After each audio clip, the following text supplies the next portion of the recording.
तो Venom let there be Carnage को पूरी फ्रेंचाइजी के ऊपर कलंक बनाने के बाद सोनी एक बार फिर आ चुका है वेनम द लास्ट डांस के साथ। और आई थिंक मुझे लगता है कि ये पिछली दोनों मूवीज से बहुत अच्छी मूवी हो सकती है, क्योंकि ये ट्रिलॉजी को एंड कर रही है।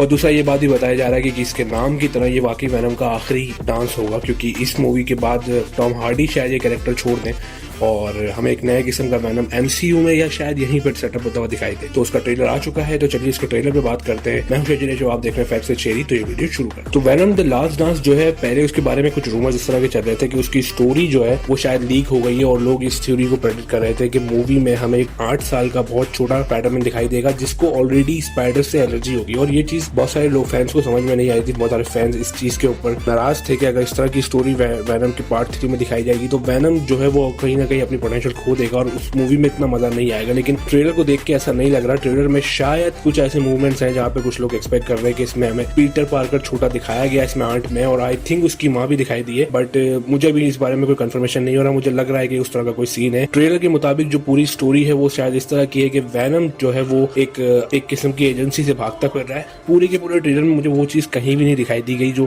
ट्रेलर से कुछ टाइम पहले तक बहुत ज्यादा अफवाह फैली हुई थी कि भाई हमें एक छोटा स्पाइडरमैन दिखने वाला है। लेकिन अगर सोनी की तरफ से बात की जाए तो इस ट्रेलर के कुछ ही टाइम बाद टॉम हार्डी ने एक इंटरव्यू में ये बोला कि हमारे पास यानी सोनी के इस यूनिवर्स में एक बहुत ही अलग किस्म का स्पाइडरमैन है जो बाकी दूसरे स्पाइडरमैन से थोड़ा सा स्पेशल बताया जा रहा है। तो ये बात तो हम जानते हैं कि सोनी जो है वो अपने यूनिवर्स को लेके बहुत ज्यादा स्पेसिफिकली चल रहा है। इससे पहले कई सारी अफवाहें चल रही थी, कई सारी बातें चल रही थी कि टॉबी के स्पाइडरमैन का स्पाइडरमैन 4 भी आने वाला है और द अमेजिंग स्पाइडरमैन भी आने वाली है 3। बट अनफॉर्चुनेटली उन सारी चीजों को ड्रॉप करते हुए आई थिंक अब सोनी जो है स्ट्रेट टू एक नए स्पाइडरमैन की तरफ जा रहा है, और इसी चीज को टॉम हार्डी ने कंफर्म भी किया है। लेकिन टॉम हार्डी के वेनम के बाद ही आई थिंक वो वाला स्पाइडरमैन लॉन्च हो पाएगा, क्योंकि अभी तक तो किसी भी मूवी में हमें एक स्पाइडरमैन के बारे में कुछ खास सुनाई नहीं दिया है। सिवाय वेनम के बारे में हमें ये पता चल रहा है कि वेनम के पार्ट 3 में कहीं ना कहीं इसका जिक्र होगा और हमें बताया जाएगा कि स्पाइडरमैन ऑफिशियली एग्जिस्ट करता है इस यूनिवर्स में। और मे भी पॉसिबल कि हमें आगे आने वाली मूवी यानी क्रेवन दी हंटर में उसका कोई साइन दिखे या शायद पहली बार वो स्विंग करता हुआ दिखाई दे। आई डोंट नो, बट अभी के लिए ये मूवी बिल्कुल डिफरेंट लाइन में जा रही है। दूसरा, इस मूवी के बहुत सारे सीन ऐसे हैं जो उसे पहली मूवी से और दूसरी मूवी से बहुत बेहतर बना रहे हैं। लेकिन ये ट्रिलॉजी बहुत हद तक सही रहेगी अगर जैसा ट्रेलर हमें शो करा रहा है वैसा ही सब कुछ चल रहा है। तो ट्रेलर के आखिर में घोड़े वाला सीन भी बहुत जबरदस्त है, और पर्सनली मैं भी देखना चाहता था कि वेनम किसी और चीज पर कितना अच्छा लगता है। कॉमिक्स में तो हमने देखा है उसे कई बार दूसरे कैरेक्टर्स के ऊपर, बट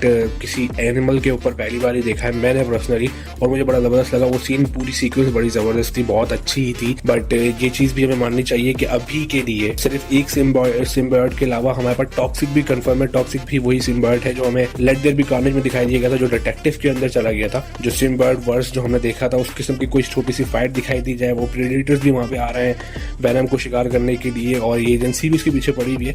तो अभी के लिए तो सोनी यूनिवर्स ने इस एक ट्रेलर से 2 अलग अलग यूनिवर्सेस को डायरेक्ट हिट किया। एक तो सोनी यूनिवर्स खुद इससे बड़ा ज्यादा हिट होगा, और दूसरा एमसीयू में होने वाली चीज जो इवेंट था जिससे लोग बहुत ज्यादा एक्साइटेड थे कि अब हमें वेनम शायद वहां दिखाई दे, वो उन्होंने उस सीन को भी हिट किया और वो सीन बिल्कुल ही खत्म कर दिया कि वो वहां पे था ही नहीं। ये चीज कुछ हद तक एमसीयू के लिए बहुत अच्छी भी हो सकती है, क्योंकि एमसीयू को अपना एक वेनम डेवलप करने का टाइम मिल जाएगा। एक अलग वेनम जो बिल्कुल एक अलग ओरिजिन के साथ हो सकता है, या एक पूरे बेसिक सिनेरियोस के साथ भी हो सकता है, जो अब स्पाइडरमैन के साथ ग्रेजुअली बढ़ता हुआ दिखाई देगा। जो अब हमारे पास टॉम हॉलैंड का स्पाइडरमैन है जिसकी लाइफ अब बहुत ज्यादा डिस्टर्ब है, उस तरीके से अगर दिखाई दिया जाए तो शायद वो वैसा इम्पैक्ट कर सकता है जैसा वेनम को करना चाहिए, यानी इस वेनम से हट के कुछ नया। तो ये था वेनम 3 यानी वेनम द लास्ट डांस के ट्रेलर का थोड़ा बहुत ब्रेकडाउन। हम इसके बारे में मजीद आगे बात करते रहेंगे, क्योंकि अभी इसको आने में थोड़ा टाइम है। ये अगस्त में रिलीज होने वाली है। हमें ट्रेलर देख चुका है, ट्रेलर बहुत जबरदस्त है। आई थिंक ये मूवी वैसा परफॉर्म करेगी अगर वो इसी चीजों